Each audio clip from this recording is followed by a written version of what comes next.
Malam Sobat Atlantis, kali ini kita edisi spesial Malam Satu Suro. Maaf agak terlambat tadi karena saya harus memandu acara webinar lainnya dari jam 7. Moga-moga malam ini tidak ada gangguan. Ini Mas Agus Sunaria join.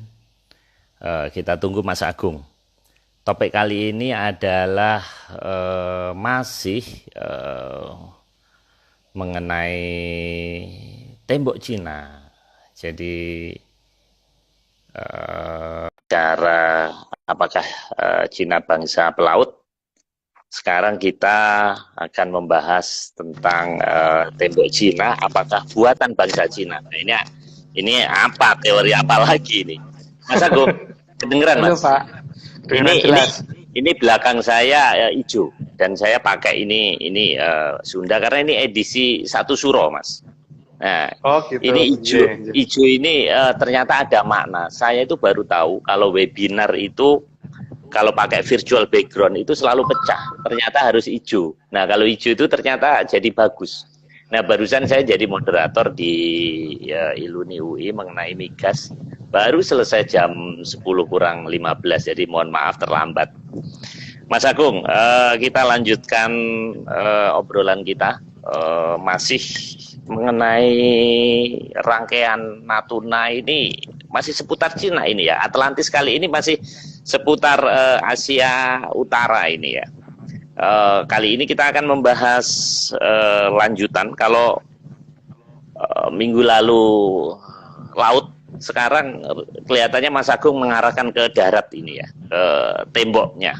Jadi ini teori apa lagi ini ya? Ini beberapa rekan tanya ini apa? Karena selama ini tembok Cina kan dipikirnya ya buatan Cina, nggak mungkin kan? Misalnya pecel Madiun ya bikin Madiun gitu.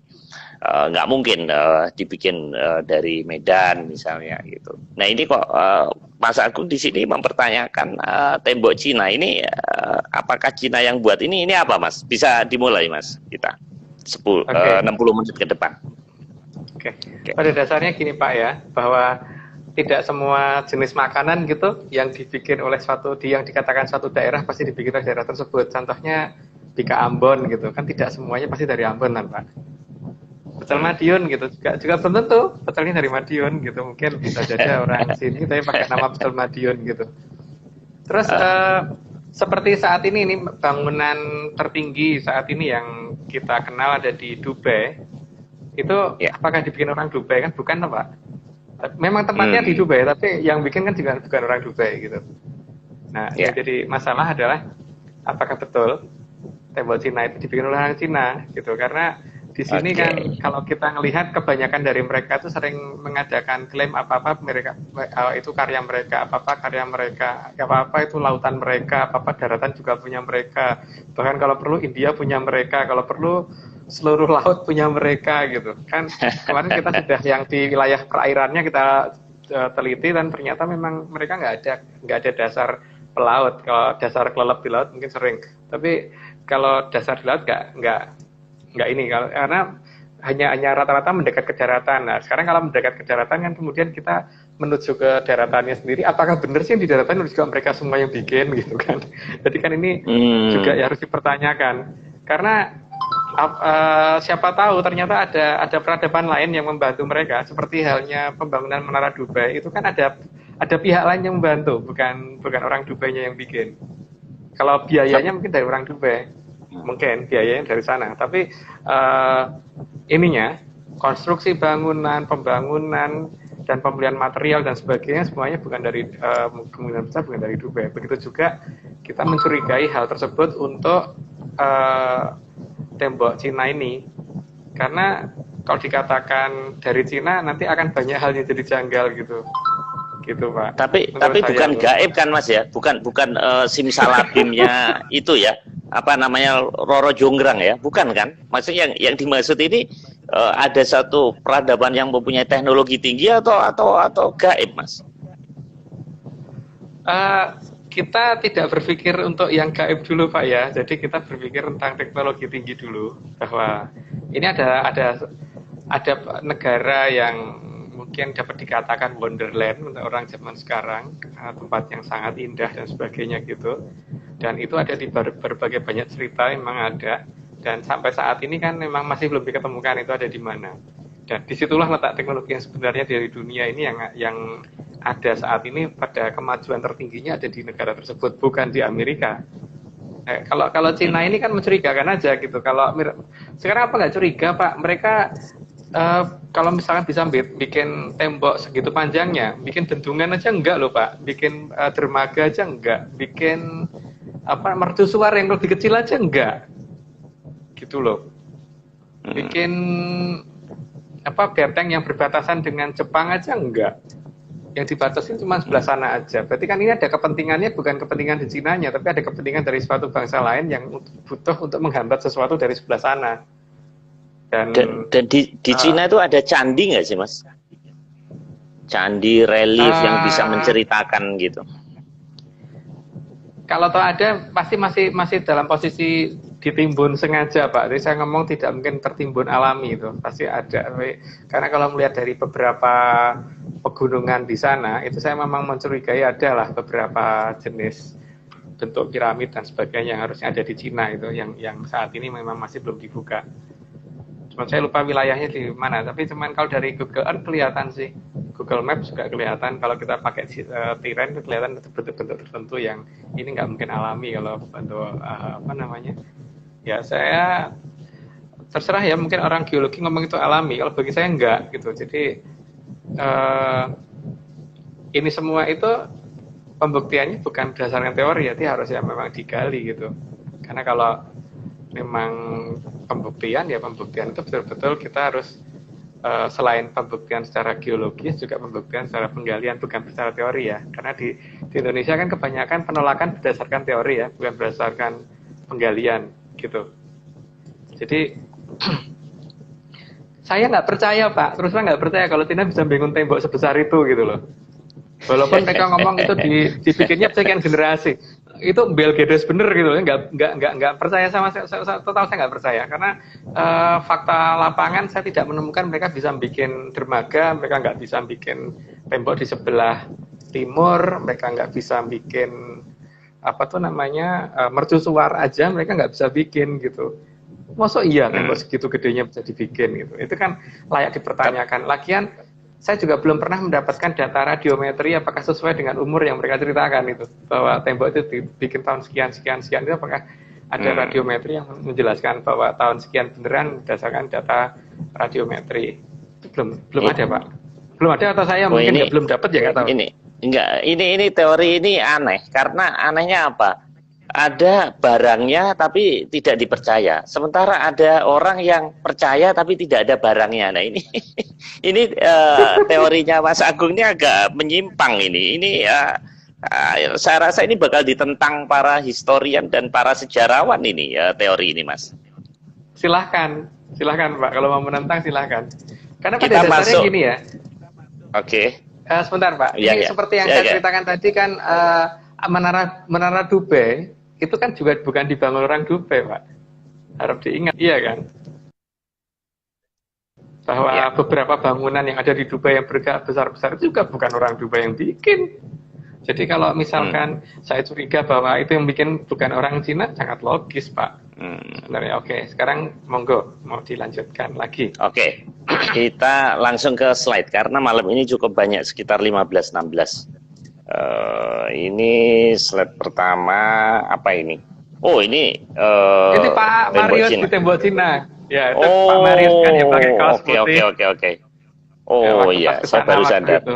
Nah, ini Mas, saya heran. Ini kan tembok Cina dibuat ribuan tahun lalu ya, tapi temboknya perhatikan deh, tidak ada reliefnya Mas. Lihat, itu kan seperti batu bata ya. Maksud saya gini, kalau ada relief itu seperti Borobudur, itu kan bisa menceritakan kan. Menceritakan misalnya di situ ada peperangan apa dulu dengan suku Mongolia segala. Tapi kok saya lihat ya, saya hanya spot itu karena dia panjangnya kan 8 ribuan meter, hanya di titik di situ aja. Itu gimana Mas? Kilometer Pak, bukan meter. Oh iya, kilometer. Iya, oke, kilometer. Kalau 8.000 meter pendek banget itu. Iya, kilometer. Itu jadi gini, gimana Pak, Mas? dalam 8.000 kilometer itu kalau misalkan ada relief, nanti pasti untuk yang bikin itu pasti akan menyisipkan 1-2 bukti bahwa ini yang bikin mereka gitu. Pasti kan gitu, Pak. Ada stempelnya cap mereka gitu. Misalkan kita bikin jembatan aja, ini yang ini bikinan Wika, ini bikinan dari perusahaan lain gitu kan. Nah, ini yang mereka tidak mau kan, karena nanti kalau seperti itu kelihatan bahwa yang bikin itu bukan mereka. Maka untuk menghindari itu, maka relief ditiadakan, gitu. Dan terserah kalau sekarang mau orang percaya sama tembok Cina dibikin oleh Cina ya monggo, tapi saya nggak percaya gitu kan, nggak percaya. Mas Agung, di Borobudur dan Prambanan, apakah ada sisipan si pembuatnya, si arsiteknya? Apakah ada?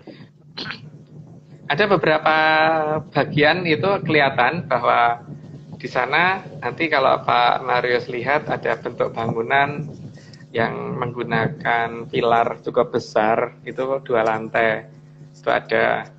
Terus ada beberapa gambaran tentang orang Eropa yang datang tapi bukan yang bikin. Di sana dia justru ngasih sajen. Terus ada beberapa gambaran tentang orang-orang di daerah Afrika dan sebagainya itu ada di Borobudur. Cuman nanti itu pembahasannya nanti aja Pak pas masa Borobudurnya. Jadi sekarang kita fokuskan ke sana dulu. Makanya kan di sini ya karena kalau untuk sekian kilometer itu pasti kontraktornya subnya banyak banget Pak, dan ini semua kalau misalkan diizinkan menggunakan suatu gambaran pasti sedikit banyak mereka pasti ada yang iseng lah di misalkan dalam 100 km ada 2 atau 3 relief yang menunjukkan bahwa ternyata bukan Cina lo yang bikin gitu loh Pak. Itu kan bisa terjadi. Bisa kecolongan pasti kalau ini, karena untuk 8.000 km itu sangat susah untuk mencari gambar yang cuman mungkin ukuran 1 meter atau 2 meter gitu yang terpecah di 8.000 km yang justru menjadi kunci bahwa itu bukan dibikin oleh mereka gitu. Gitu loh. Jadi makanya itu yang mungkin dijadikan landasan mereka untuk tidak pakai relief gitu. Nah, ini slide berikutnya kayak apa ini Mas? Dari dari bambu, ya. Dari bambu ini anyaman ya. Peralatan ya anyaman yang dari bambu. Ini kan banyak yang kita temukan kalau kita melihat film-film kuno, film-film Cina itu Pak, itu di film-film silat gitu. Itu kan banyak itu kayak gitu, ancaman-anyaman bambu. Jadi kayaknya mereka nggak kenal dengan pola batuan deh Pak, pola pembentukan batu. Tapi kalau pola pembentukan anyaman dari bambu itu mereka kayaknya udah kenal. Makanya kadang-kadang kalau kita lihat di cerita pendekar-pendekar zaman dulu tuh kadang-kadang pakai caping, terus alat masaknya juga yang ada di situ tadi dan sebagainya gitu. Jadi mereka memang lebih mengenal ke bambu daripada mengenal ke batu. Sehingga ini lebih tapi di situ tadi nggak ada bentuk ulekan gitu kan, nggak ada bambu. Makanya dinamakan negara tirai bambu Mas, bukan negara tirai batu kan, negara tirai bambu memang. Nah, ini berikutnya ini kayak tirai bambu Pak, yang Bapak ceritakan tadi, makanya saya nyebut mereka kan salah satu yang khasnya sana adalah tirai dari bambu. Makanya memang negara yang terkenal negara tirai bambu. Karena sekarang 8.000 km kalah sama namanya kalah sama tirai yang paling hanya beberapa meter loh Pak. Beberapa meter tapi kan tiap rumah punya. Mungkin kan jumlahnya lebih dari 8.000 meter. 8.000 km. Ya saya lupa panjang aslinya berapa sih 1.000 km sih ya. Tapi cuman begini ya yang saya bayangin. Kalau memang itu sebagai andalan mereka dan sebagai kebanggaan mereka dan mereka yang bikin, maka masyarakatnya pun akan mengenang itu Pak. Mengenang itu sehingga memberi nama negaranya adalah negara beteng panjang kayak, atau negara beteng besar, atau negara apa kayak gitu yang sifatnya itu bukan tirai bambu gitu. Bukan tirai bambu gitu. Kalau dikenangnya negara tirai bambu berarti memang keahlian mereka itu di situ. Di bagian pengolahan bambu tadi, entah dibikin tirai, entah dibikin peralatan untuk bertani, untuk apa aja. Tapi yang jelas keberadaan nama negeri tirai bambu itu layak dipertanyakan Dan seharusnya orang udah mulai curiga, jangan-jangan ini Depeng ini bukan Cina yang bikin gitu, cuman pas ketempatan wilayahnya saja gitu. Jadi ini loh, kenyataan di zaman sekarang kan juga begitu Pak. Seperti misalkan itu apa patung Liberty. Di negara maju loh Pak, di negara Amerika yang bikin emang orang Amerika, bukan lah, yang bikin orang Perancis itu. Iya. Iya kan? Sama handphone sekarang, kita juga yang bikin bukan kita Mas kan. Kita pakai handphone ini. Ya. Tinggal beli, iya sama. Tapi ini hal-hal besar yang terkenang dalam sejarah emang patung Liberty Amerika yang bikin, kan enggak. Yang bikin adalah orang Perancis gitu kan. Begitu juga ini sekarang layak dipertanyakan dong. Memang ya ketempatan negaranya seperti patung Liberty tadi bertempatnya di Amerika. Tapi apakah kemudian Amerika terkenal sebagai negara Liberty, negara patung Liberty, kan enggak. Karena memang bukan karya mereka. Tapi kalau negara Indian ya negaranya orang pendatang ya. Tapi ya itu tadi seperti halnya tembok Cina. Mereka terkenalnya negara tirai bambu kok, bukan negara tembok Cina gitu loh. Negara tembok. Negara tembok, orangnya tembok semua gitu. Ya. Oke Mas. Enggak lah Pak ya. Okay. Ini slide berikutnya apa ini? Ini kayak frame dari kayu ya? Itu gambar apa ya? Oh ya, di situ Pak, masalah perkayuan. Jadi Pak Marius pernah cerita ke saya kan, ketika pergi ke Cina, itu kan waktu ketemu dengan orang-orang Cina, itu mereka waktu pas ke mana ya, istana yang itu oh kan ya, di Forbidden City ya. Di Forbidden City, itu guide-nya kan cerita bahwa bahwa teknologi untuk mengolah kayu itu lebih tinggi daripada teknologi untuk mengolah batu, gitu kan? Itu Pak. Kalau menurut saya ya, orang blow-on manapun pasti tahu loh kalau ngolah batu itu lebih susah daripada ngolah kayu gitu. Nggak mungkin. Orang batu itu lebih keras pertama. Terus membentuknya juga lebih susah. Terus menatahnya juga tidak gampang, bisa pecah dan sebagainya. Kalau kayu, kalau misalkan pecah mesti bisa didempul Pak. Terus ngirit gitu kan masih bisa. Argumennya nggak begitu Mas. Argumennya adalah katakanlah 1.500 tahun yang lalu. Mereka itu sudah seni ukirnya udah tinggi di kayu-kayuan. Sementara kita masih zaman batu. Nah, pengertian zaman batu kan Borobudur Prambanan ini dari batu, Mas. Jadi pengertian zaman batu ini primitif. Jadi kalian masih primitif. Kami sudah bisa buat istana Forbidden City gitu loh, Mas. Yang 1.000 kamar selir-selirnya itu gitu. Ya, gimana itu? Tapi tetap aja Pak, problem utama kan di situ ya. Di sini kan masalah kedua itu adalah beberapa bangunan kita itu belum dibuka kan, memang masih dalam posisi ditimbun sengaja gitu. Jadi contohnya piramid Telakon di Bandung itu belum terbuka sampai sekarang hari ini. Kalau itu terbuka kan akan kelihatan tua mana nanti gitu. Itu kasus. Nanti ada sesi, bisa nggak ada sesi tersendiri yang buka, yang belum kebuka itu bisa nggak Mas? Selama kita diberi izin untuk mengadakan penggalian, kita akan lakukan, Pak. Tapi masalahnya kan problemnya adalah ketika tidak diberikan izin. Gitu, masalahnya itu aja. Dengan alasan macam-macam.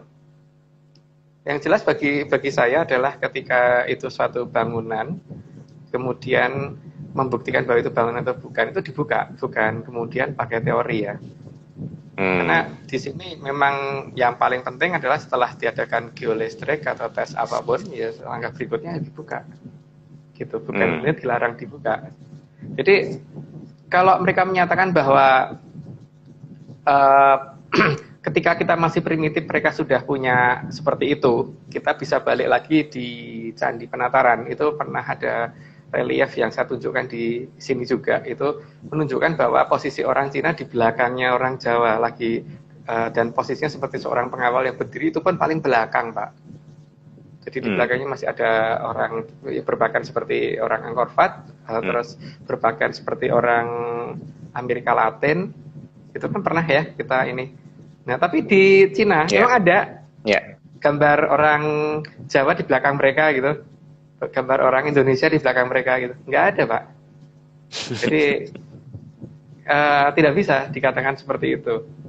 Ini semua kan masalahnya adalah data sejarah kita saat ini masih berdasarkan rekonstruksi bukan dari sesuatu ya, karena saya kan masih menyatakan bahwa posisi kerajaan kita saat ini itu masih misterius karena dari beberapa serat kuno saya menemukan berarti beberapa data, terutama dari Menyan, Pak, itu saya menemukan beberapa data bahwa kerajaan kita belum ditemukan.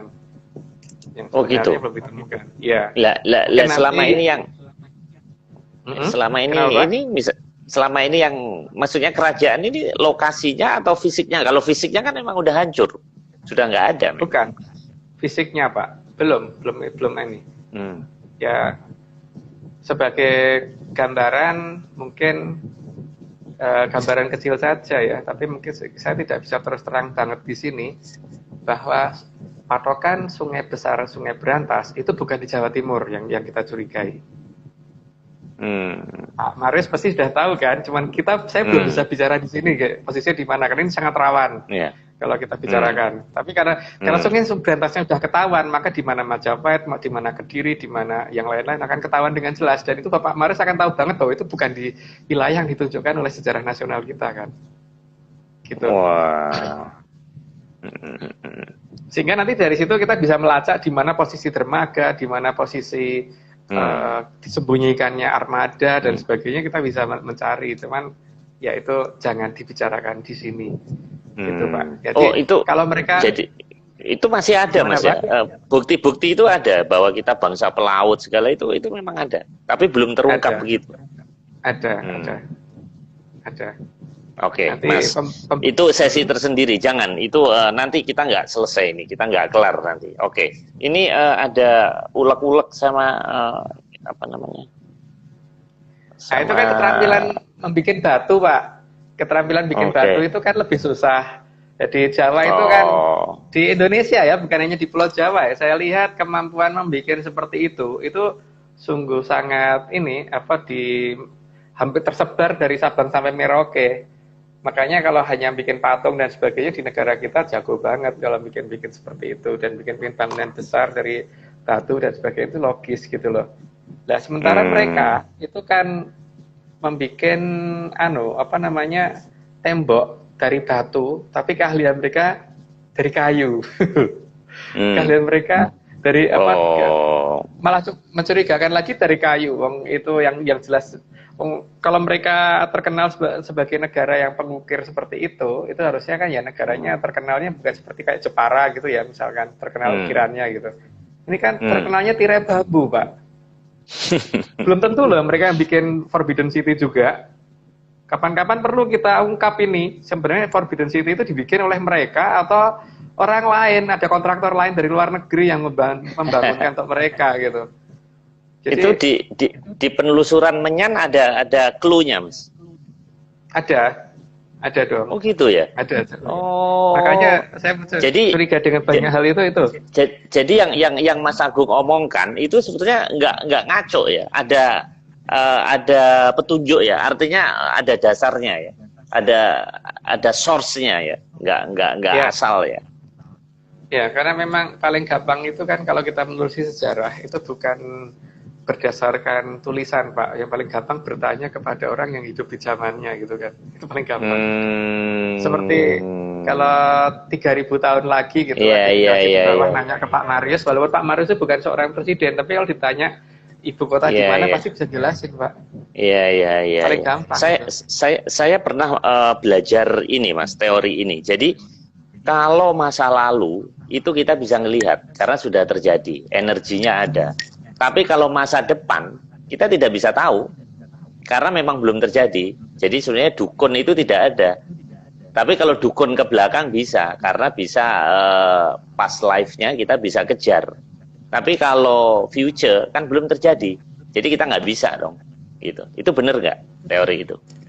Kalau betul berarti tidak ada Ronggo Warsito, Pak. Tidak ada Suwaji Joyoboyo, Pak. Buktinya ramalan mereka tepat loh. Seperti misalkan besok tanah Jawa bakal kasingget-singget gitu. Terbukti dengan adanya corona ini kan tanah Jawa ini sekarang mulai ada, kemarin terutama itu ada PSBB, itu ada penyekatan wilayah gitu. Sampai sekarang kan beberapa klaster-klaster tertentu yang tadinya 2 pintu dibuka cuma 1 pintu dibuka gitu kan Pak. Masih ada cerita itu kan masih terjadi di saat ini. Terus besok bakalan orang mati tanpa haji terjadi saat ini. Banyak orang yang kalau dulu orang meninggal itu kan dimakamkan kemudian sanak keluarga dan orang-orang pada ini, sekarang enggak toh Pak, karena dengan adanya wabah seperti ini gitu loh. Terus ada cerita apa namanya, ya mungkin banyak tapi nanti jatuhnya supaya tidak kesara, jadi ya saya hanya bisa bercerita pertama yang jelas bahwa untuk negara lain mungkin masa depan itu masih merupakan suatu hal yang tanda tanya ya, tapi untuk nenek moyang kita kan ternyata enggak. Makanya mereka bisa meramalkan masa depan, ada Ronggo Warsito dan sebagainya. Dan masalahnya tuh mereka akurat Pak, kalau tidak akurat itu masalahnya ya. Dan masalahnya kan beberapa serat yang beredar itu kan beberapa serat sudah ada yang dirubah-rubah. Tapi kalau bisa nemu yang beneran, itu betul-betul akan tepat gitu loh. Oke. Penelusuran itu kalau beliau itu kan menunjukkan itu sampai ke karena apa ada istilah yang berbeda di zaman beliau dan di zaman sekarang, maka pasti ada beberapa yang digambarkan dengan menggunakan perumpamaan, misalkan seperti peluru gitu dilambangkan sebagai lombok kuning yang dimasukkan ke dalam suatu tongkat. Gitu. Kan, oh itu ada itu di serat kuno itu ada kata-kata kayak gitu ada. Terus apa namanya menggambarkan orang pakai topi baja itu apa namanya kudungan kuali lumuten gitu kan. Platon. Ada. Oh, karena warna hijau, ya. Iya, tapi kata-kata itu ada. Jadi ini yang seperti besok ketika terjadi kondisi seperti ini akan ada prajurit kang nganggo destar warna kunir, itu juga sudah disebut bahwa besok ketika situasi menjadi darurat itu akan ada prajurit yang memakai destar itu belangkon tapi penggambaran zaman sekarang mungkin baret warna kunir. Saya masih bingung itu karena yang di top sebutkan warna kunir, jadi warna kunir itu orange ya. Kalau sekarang kan yang saya tahu kok orange itu berarti paskas, tapi cuman nggak tahu karena itu masih misteri. Jadi ketahuannya nanti kan setelah itu semua terjadi dan memang ya. Secara detail kan kita tidak boleh ngaku Pak, semuanya tidak boleh menjelaskan secara detail juga.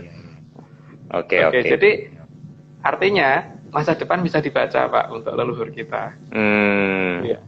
Ini saya mau ngomentari sedikit di kolom chatting ini ada mengapresiasi teknik menyan. Ya, ini mungkin ini pendatang baru belum tahu bahwa Mas Agung ini lulusan MIT, Menyan Institute of Technology.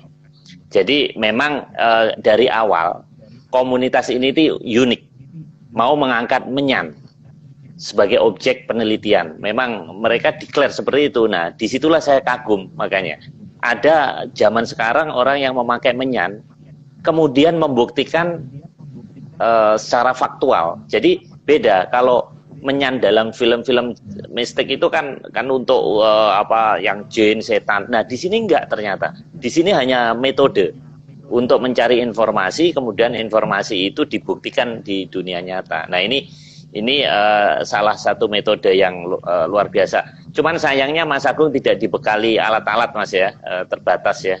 Peralatannya hanya pinjaman aja, jadi ya nggak bisa akurat Mas ya. Peralatan kita memang rata-rata pinjaman, dan pinjaman itu pun kebetulan ada aja yang minjemin gitu kan. Jadi kalau dikatakan akurat tidak akurat, kita biasanya akurat sih Pak. Cuman masalahnya kan kemudian ketika kita harus menggali sesuatu Pak, karena kita kan ngikutin aturan pemerintah bahwa semuanya harus pakai izin. Ya ketika nggak diberi izin ya kita nggak bisa menindaklanjutin itu kan.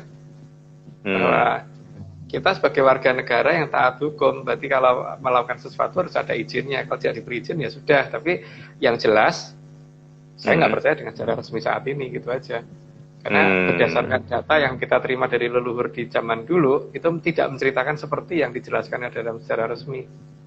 Itu masalah utama yang saya Karena sejarah kita ini tinggalan Belanda, Mas ya. Bukan produk sekarang, sudah tinggalan. Jadi tentunya tergantung dari si pembuat saat itu kan.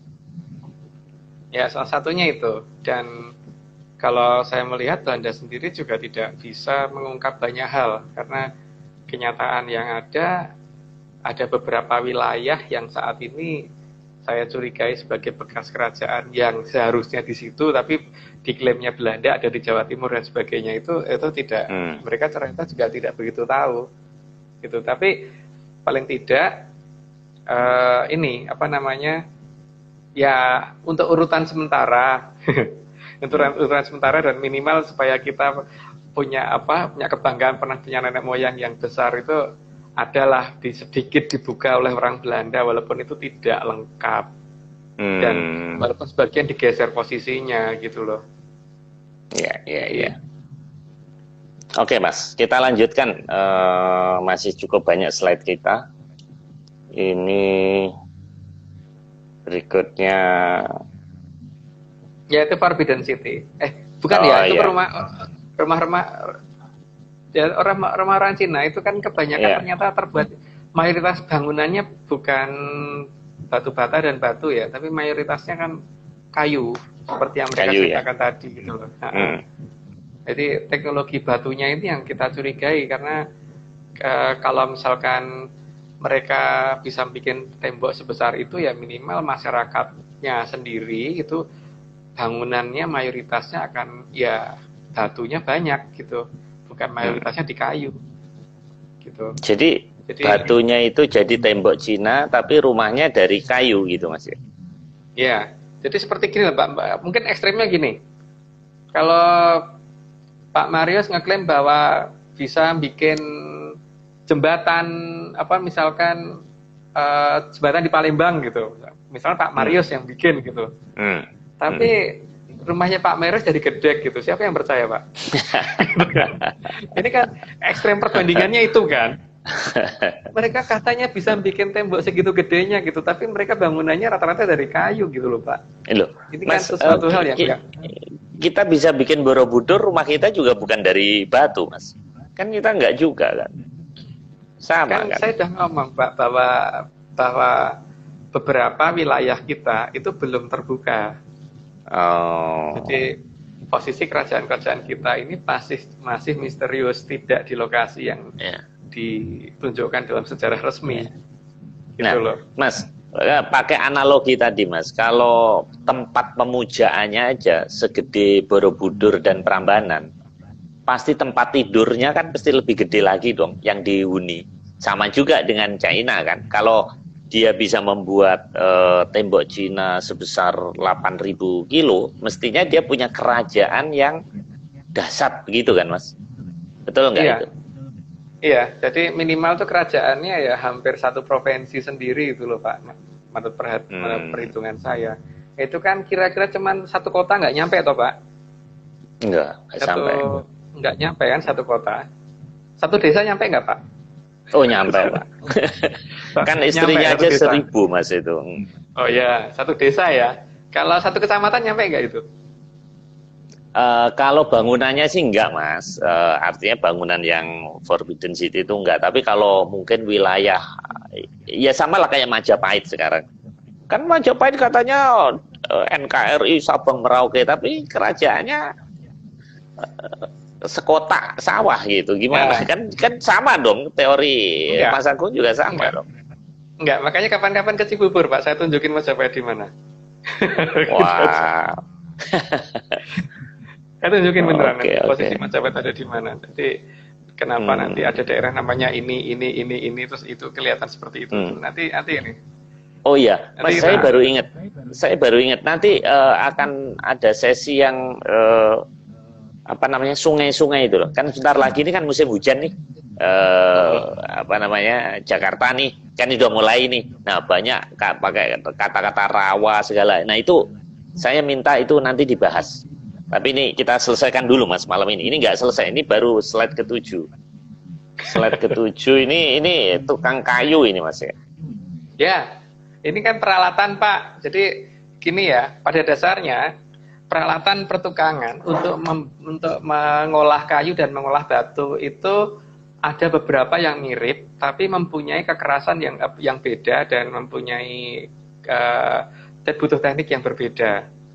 Nah, untuk membuat alat pertukangan yang dipakai untuk mengolah kayu itu lebih sederhana bikinnya daripada untuk mengolah batu gitu. Jadi di sini kan akan kelihatan bahwa peralatan ini teknologinya ada di mana gitu. Karena kalau teknologi itu ada di Cina, maka di Cina seharusnya minimal kalau betengnya aja 8.000 km, ya harusnya minimal kotanya itu ya segede Jawa Barat gitu Pak. Minimal banget gitu. Atau segede Jawa Tengah gitu. Syukur-syukur segede Pulau Jawa gitu. Jadi bukan cuman satu kota Forbidden City segede itu nggak match, sangat tidak match. Itu menunjukkan bahwa bukan mereka yang bikin. Jadi secara perbandingan nggak begitu banget gitu loh. Jadi ini bikin ya seperti gini Pak ya, Pak Marius kalau bikin pagar di rumah pasti pagarnya itu akan lebih kecil daripada rumahnya gitu. Kalau pagarnya lebih tinggi, oke, misalnya pagarnya lebih tinggi. Tapi paling tidak volume rumah itu pasti tidak kemudian misalkan Pak Marius punya rumah punya tanah 1.000 meter gitu. Kalau itu dibikin pagar dengan tembok yang cukup tinggi dan megah, nggak mungkin kamarnya Pak Marius cuma 0,5 meter persegi gitu. Secara perbandingan loh Pak, ini nggak match. Perbandingan nggak tepat sekali loh. Ini nggak mungkin. Ini pasti bukan mereka yang bikin. Mereka pasti dibikinin. Cuman mereka nggak mau ngaku gitu aja. Ada yang bikinin pasti. Oke Mas, ini slide berikutnya. Ini kayak apa ini? Laboratorium ini. Ini tentang peralatan untuk testing ini Pak. Apa namanya? Ya, itu laboratorium peralatan untuk testing umur. Jadi kita bisa nguji itu berdasarkan dua hal. Satu, radiometri itu untuk menguji umur berdasarkan isotop radioaktif. Yang kedua, kita bisa mengadakan pengujian serat dari kayu-kayuan itu untuk nyari umurnya berapa.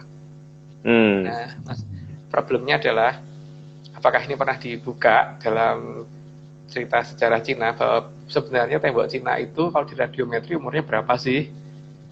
Terus sebetulnya juga Forbidden City itu kayunya kayu mana sih? Terus kemudian kayunya sendiri kalau diadakan uji serat betul nggak sih di tahun yang mereka sebut gitu loh. Jadi klaim itu benar-benar harus perfect sekali gitu. Kalau ternyata enggak, layak dicurigai mereka bukan yang bikin gitu kan. Kalau kayu itu, kalau kayu bisa umurnya bisa ribuan tahun nggak, Mas? Bisa aja, Pak. Bisa ya? Aja. Iya. Dan ini bisa, yang jelas harusnya ada uji yang paling tepat ya, uji serat itu untuk ke ininya umurnya. Tapi ya mungkin orang biologi ini lebih tahu, Pak.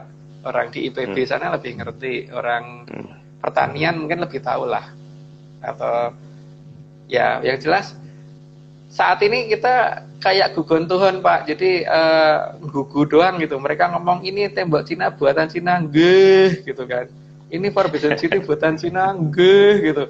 Enggak, kita nggak boleh begitu. Sekarang kita harus mulai mikir ini tembok Cina bikinan Cina, mosok iya gitu dulu Pak. Sekarang kita harus mulai begitu, nggak boleh apa-apa. Tapi gini Mas, kenyataannya bangsa mereka lebih maju dari kita loh. Gimana itu? Kalau kita lebih hebat, bisa bikin Borobudur, Prambanan, dan masih ada tempat-tempat yang hidden, yang masih belum terungkap.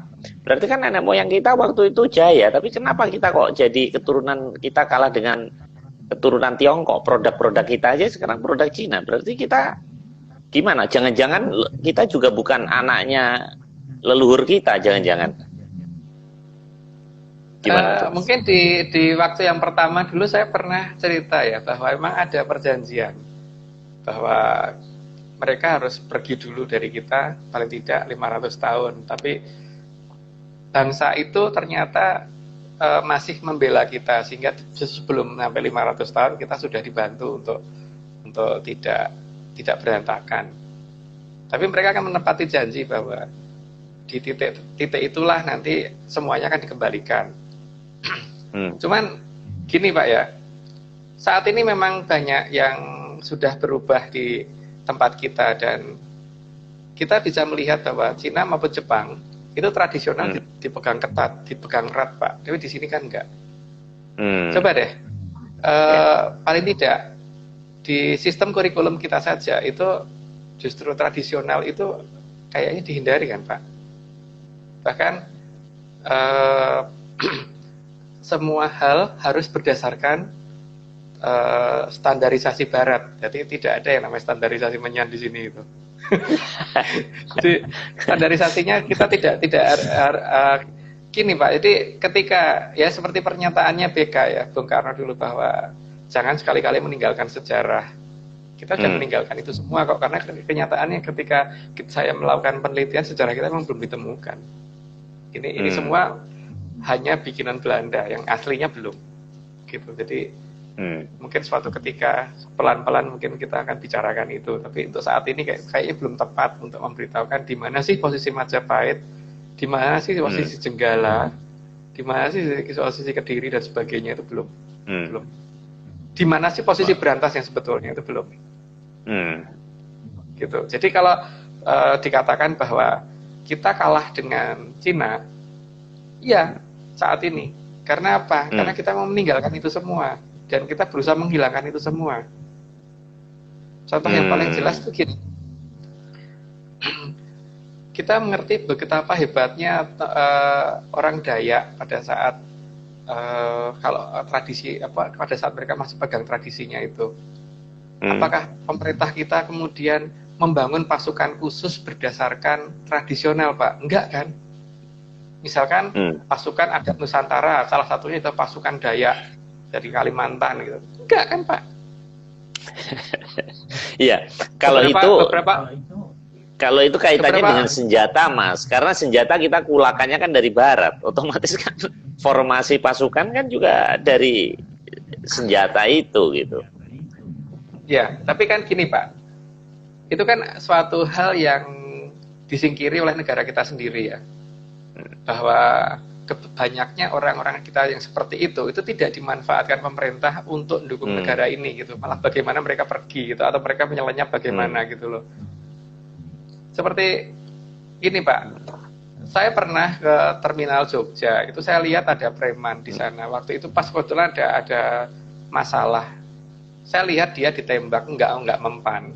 Akhirnya tentara yang ini menyingkir gitu. Tapi problem yang paling utama adalah mereka tidak digunakan oleh negara sehingga hanya bisa jadi preman. Seharusnya orang-orang seperti itu direkrut jadi pasukan khusus, Pak. Ditembak nggak apa-apa. Amerika pun akan ngeri, Pak, kalau berhadapan dengan tentara seperti itu gitu loh.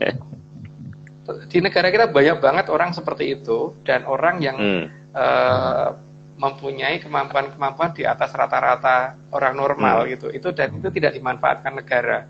Jadi kalau tadi Pak Marius ngomong bahwa kita kalah sama Cina, iya, karena kenyataannya saat ini itu tidak dimanfaatkan oleh negara kita, dan bahkan dalam kurikulum nggak ada loh Pak, bagaimana orang jadi sakti itu nggak ada loh dalam kurikulum pendidikan kita.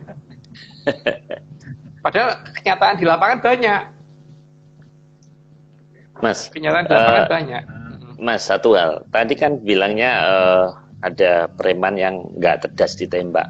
Nggak usah kita bicara perang deh, kita bicara sport. Kalau kita bisa membentuk kesebelasan orang-orang kayak gitu, kan kita bisa menang, Mas, juara dunia. Kenapa nggak ada riset membuat kesebelasan yang terdiri dari orang-orang sakti yang didekatin, misalnya nih kita lawan Ronaldo, nanti begitu didekatin dia mental sendiri. Kenapa? Dan itu dipakainya tertentu aja, jangan terus-terusan, kan curiga melanggar FIFA nanti. Jadi misalnya begitu didekatin dia pakai aji-aji itu, kemudian bolanya di tendang masuk gol. Maksudnya kenapa sih? Kata betul loh ini kan kita banyak orang sakti, kan itu lebih gampang menolak benda daripada dibacok dan sebagainya itu kan. Kita punya ilmu kayak gitu. Kenapa tidak ada riset tentang itu? Kenapa, Mas? Itulah dia. itulah dia, makanya Pak Marius kalau menyatakan bahwa kita kalah sama Cina kan salah satunya itu kan, kita berusaha menghilangkan tradisi Pak, di sini masalahnya. Jadi ngenes sebenarnya, tapi ya udahlah, yang penting teman-teman yang masih pegang itu ya semoga masih bisa melestarikan gitu kan. Tapi saya sebagai orang Jawa ya melestarikan apa yang ada di Jawa, paling tidak yang bisa saya lestarikan, paling tidak itu dulu yang saya kerjakan. Tapi saya setuju Pak, kalau misalkan hal seperti itu diungkapkan kembali, itu saya setuju, karena memang itu kelebihan negara kita ada di situ. Jadi kalau itu ditiadakan, dianggap tidak ada dan sebagainya, ya ini bukan kita tidak bicara tentang hal yang bertentangan dengan hukum ya, karena di sini seharusnya kan pemerintah harusnya justru yang punya inisiatif untuk membangkitkan ini semua ya, karena kita kalau ini semua bangkit di segala lini kita bisa jaya Pak.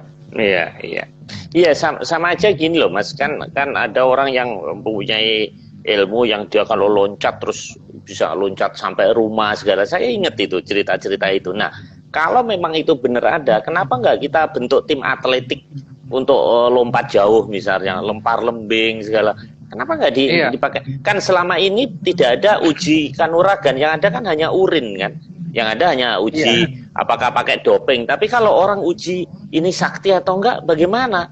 Kayaknya IOC nggak bisa kan, jadi lolos gitu. Maksud saya pasti lolos itu orang pasti lolos. Kenapa nggak ada banyak? Iya, di Daya ada, di Sulawesi ada, di Irian ada. Itu bisa jadi hebat kita, makanya harusnya dijadikan timnas atau kalau perlu ya pasukan khusus Pak, pasukan khusus adat Nusantara itu dibentuk. Itu harusnya. Saya ingat kalau dulu waktu ya sport aja lah, kalau pasukan agak susah lah gitu. Kita ke olahraga aja. Misalnya dulu badminton ada istilah king smash, karena dia kan loncat terus dia bisa smash itu bisa menggunjam. Lah kalau ada orang bisa terbang kan bisa menang Mas. Itu bola di atas langsung dia terbang. Kenapa nggak dikasih tantangan gitu? Pasti yang sekarang yang bermanfaat lah gitu. Riset mestinya kan itu harus ya dicoba kalau memang benar ada gitu kan. Ya sekali-kali aja loncatnya, jangan terus-terusan gitu kan. Dan itu ya sah-sah aja kan, itu kan belum ada aturan itu kan, hanya doping, hanya yang kayak gitu-gitu kan yang dilarang kan. Itu nggak doping, malah mereka nggak makan, gimana bikin mereka puasa? Nggak bisa kok masih lolos semua Pak. Cuman ya itu tadi, asal bangsa ini tidak alergi ya dengan hal seperti Mas, itu. Mas, ini waktu kita ini sudah hampir 50 menit Mas. Ini kita percepat, nanti nggak habis. Ini seperti benteng ya. Itu dermaga Pak, yang saya katakan tadi. Ya. Oh iya. Mereka bikin dermaga aja nggak bisa kok ngomong bisa bikin tembok Cina itu loh Pak. Itu yang saya katakan tadi kan. Lah kalau bikin dermaga itu kan satuannya tidak nyampe puluhan kilo ya, paling cuma berapa kilometer gitu kan. Tingginya pun cuma berapa meter gitu. Itu aja nggak bisa bikin, masa iya sih mereka bisa bikin bisa bikin tembok Cina gitu. Itu nggak logis banget Pak. Gitu. Jadi alasan itu tadi, itu salah satu alasan saya bahwa saya nggak percaya kalau Cina bisa bikin Cina. Tuh mercusuar tuh lihat Pak, itu apa sepanjang 8.000 meter kan? Enggak kan Pak? Itu cuma berapa meter dan tingginya cuma berapa meter gitu kan? Itu panjangnya mercusuar nggak nyampe 8.000 kilometer Pak, tapi mereka nggak bisa bikin. Itu problem. Kalau mereka bisa, karena kalau mereka ngomong bangsa pelaut bisa ngeklaim Laut Natuna Utara, tembok itu namanya beteng laut, beteng yang ada yang katanya dibangun Jepang di Kepulauan Seribu. Nah itu juga kenyataannya mereka juga nggak bisa bikin. Itu lebih kecil dari itu, tidak sampai 8.000 kilometer Pak. Gitu. Iya. Kan butuh untuk bangunan atau pengawas pelayaran perlu Pak. Apalagi di daerah Paracel sama Spratly itu banyak banget batu karang itu. Di sana buah brus itu tenggelam kapalnya di sana kalau nggak ada yang bantu pengawasan seperti itu. Itu barang-barang yang ukurannya sangat mini dibandingkan temboknya saja, itu mereka nggak bisa bikin. Masa iya mereka bikin tembok Cina 8.000 km? Itu bangunan-bangunan yang saya tunjukkan tadi tidak sampai 8.000 km, rata-rata cuma berapa meteran gitu, istilahnya masih bisa dihitung pakai satuan meter gitu loh Pak. Itu aja mereka nggak bisa bikin. Iya. Logis saya kira kalau saya curiga ya banyak orang mungkin percaya dengan mereka bisa bikin, ya saya nggak percaya, itu hak saya kan Pak. Tapi kalau mereka mau percaya itu juga hak mereka gitu loh. Saya tidak melarang untuk mereka untuk tidak percaya saya ya, tapi saya juga tidak mau percaya begitu saja. Jadi sudah saatnya bahwa kita ini kalau ada sesuatu ya saat pertama itu ya yang kita ajukan bahwa masa iya gitu dulu, jangan oh iya gitu. Gitu, genggian aja tuh nggak boleh. Sains tidak genggian Pak. Itu kan batu bata Pak. Batu bata itu kan dibikin dari tanah yang dicetak kemudian dikeringkan lalu dibakar. Nah, kalau misalkan tembok Cina ini misalkan bukan dari batu kali, misalkan dari batu bata, ya seperti yang ceritakan Pak Maris, katanya dari batu bata, berarti kan akan hilang sekian banyak volume tanah yang kemudian berubah jadi beteng gitu. Nah itu posisinya di mana? Bisa mereka tunjukkan nggak lubang daerah yang daerah yang dikeruk kemudian dibikin batu bata untuk dipakai untuk bikin itu? Kan enggak Pak? Itu juga nggak bisa diungkap oleh mereka sesuai dengan hari ini kan? Artinya ini pun batanya mungkin didatangkan dari wilayah lain, bukan dari wilayah mereka gitu. Nah, tapi itu di pegunungan sih Mas, itu di pegunungan sih dia. Nah kalau kita ada Borobudur, apakah ada batu yang hilang Mas? Berarti ada gunung yang hilang gitu. Itu kan nggak terlalu besar Pak, tapi paling tidak ada. Kalau itunya ada, bisa dicari kalau itu, karena volumenya cuma segitu kan.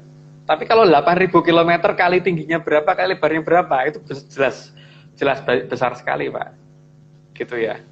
Jadi kalau segede Borobudur itu masih bisa dilacak, ini masih logis gitu loh. Jadi hilangnya batu cuma segede itu, tapi tidak sampai 8.000 km Pak. Itu enggak ini. Oke, ini seperti Angkor Wat di Angkor Wat. Ya, kalau kita lihat dari sisi seni, pembuatan batu dan sebagainya, itu Angkor Wat ternyata lebih bagus daripada di Cina yang cuman tembok doang seperti itu gitu. Itu artinya ada kemungkinan arah orang yang membantu membikin itu dari arah sebelah selatan mereka. Jadi bukan mereka yang bikin gitu loh. Nah, nanti untuk berikutnya saya jelaskan lagi, nanti untuk yang sesi berikutnya kenapa sih saya curiga kok dibantu oleh orang lain yang ada di selatan mereka. Nanti ada beberapa ciri-ciri yang mungkin nanti di episode berikutnya kita terangkan. Tapi yang jelas di sini mulai dari pengukiran batu, terus pembentukan batu, strukturnya dan sebagainya, itu ternyata Angkor Wat lebih bagus daripada yang tembok Cina. Kalau tembok itu kan ya cuman begitu aja ya. Kalau ini kan ada ininya itu, ada bentuk-bentuk yang kayak gampang dibikin. Gitu. Tapi Cina memang terkenal budaya ininya tinggi Mas. Seperti lukisan kayak gitu-gitu. Memang, tapi bukan relief sih. Memang bukan bangsa batu sih dia. Tapi itu juga ada sejarah ketika zaman Sang Mahaprabu Hayam Wuruk dulu kan ada salah satu pelukis kita yang namanya Ki Sugeng Prabangkara yang kemudian pergi ke sana. Itu kan pelukis hebat itu, Sugeng Prabangkara yang akhirnya pergi ke Cina, yang akhirnya ini membuat banyak lukisan. Apakah dari dia yang ngajarin? Bisa aja Pak. Tapi yang jelas cerita dari sini ada tentang di Babat Mojopahit, ada tentang cerita Ki Sugeng Prabangkara itu ada. Iya. Nah itu bukti berikutnya ada di wilayah sekitar Mesir. Itu ternyata di Mesir kan juga mereka bisa bikin piramid seperti itu di daerah berpasir dan sebagainya. Tapi ya itu mencurigakan juga karena batunya dari mana dan sebagainya gitu kan. Cuman gini Pak, teknologi pengolahan batu itu ada di beberapa negara di dekat-dekat Cina. Cuman ada di sebelah baratnya, ada di timurnya, ada di timurnya, ada di baratnya, dan ada di selatannya rata-rata. Dan di sini nanti di episode berikutnya nanti saya akan mencoba meneliti kira akan menjelaskan ya versi saya bahwa bantuan itu kira-kira datangnya dari arah mana gitu. Wah. Ya, itu Seru, berikutnya. Biar seru, jadi berikutnya lebih ke posisi aplikasi. Ya, itu di daerah Thailand kan? Thailand ya, iya, Ya. Thailand. Nah ini kelihatan kalau negara kaya itu Pak, ya harusnya tempatnya serba gemerlap seperti itu. Ya, tidak cuma tembok doang gitu loh. Iya. Tidak cuma tembok doang, harus ada lapisan-lapisannya seperti itu. Menunjukkan bahwa kemungkinan selain dibangunkan oleh pihak lain, juga tidak ada kemegahan seperti itu kan, yang di Cinanya itu. Jadi secara artistiknya juga tidak dapat gitu loh. Jadi ini cuman bangunan mentah gitu loh.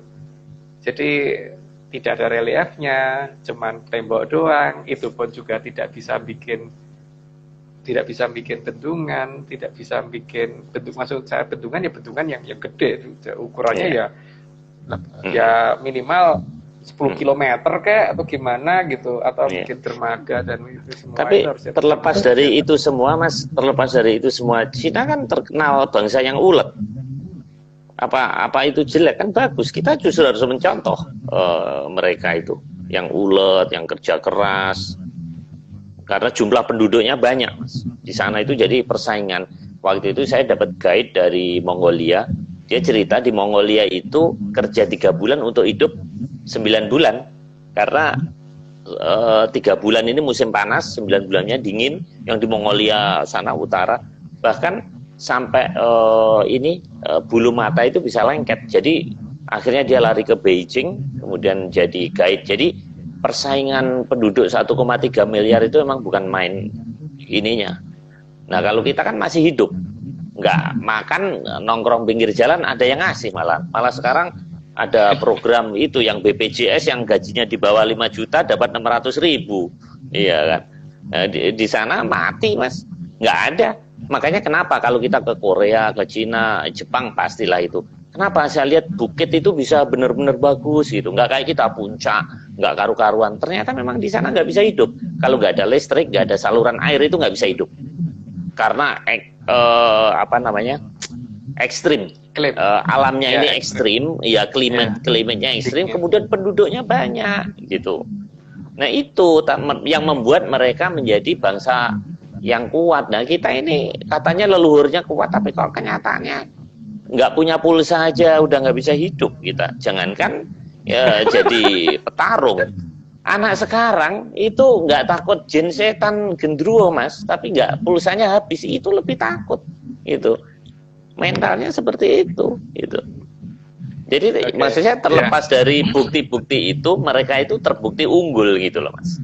Ini harus ada penjelasan versi menyan ini zaman apa, atau zaman kita yang memang lagi digencet ini gitu. Emang iya Pak, saya sudah jelasin di awal Pak, bahwa mereka tuh masih pegang tradisi banget gitu kan, kita enggak. Itu betul, kalau itu ya. Oh ya, waktu termasuk loh, Pak, ini waktu. Oke. Ya, satu lagi, ini terakhir Mas. Itu di Yunani Pak. Berarti tadi kan kita membandingkan beberapa bangunan yang ada di sekitar Cina yang menggunakan batu. Salah satunya kan di Yunani itu ada Akropolis dan sebagainya itu kan berarti ada pola-pola yang kemungkinan kontraktor dari sana. Nah, itu nanti kira-kira kontraktor yang paling kuat dari mana lah, itu nanti episode berikutnya saya coba menjelaskan. Wah, gitu. Ini menarik sekali ini. Sampai ada kontraktor segala. Ini yang kaya Pimpronya ini pastinya ya, karena ini kan sampai 3 dinasti ya ini ya. Iya. Katanya. Tapi katanya Pak, itu bisa aja cerita dari Karang, bisa aja. Nggak percaya, masih belum percaya. Soalnya kalau Cina ngomong apapun sekarang masih susah dipercaya, karena ya kenyataannya ngeklaim laut itu juga kenyataannya mereka nggak punya bukti. Ya. Ini kan pembahasan kita ini berawal dari Laut Natuna Utara sebenarnya. Kita kan memberikan masukan ke pemerintah juga gitu, memberikan opini dari sisi Atlantis. Nah kemudian kita merembet ke tembok Cina. Jadi minggu depan kita topiknya masih sama, Mas. Masih sama, cuman nanti kecenderungannya ada di siapa sih sebenarnya yang membantu mereka gitu loh. Oke. Saya tidak akan menunjukkan siapa orangnya, tapi paling tidak dari beberapa penggambaran nanti akan kelihatan bahwa dari wilayah sana gitu. Iya, iya. Oke, Mas. Ini tinggal 15 detik. Ini ada rekan saya yang masuk, Mas Rahmat Harimurti, tapi sudah selesai. Jadi kita ketemu minggu depan, Mas ya. Jadi siapa kontraktor tembok Cina?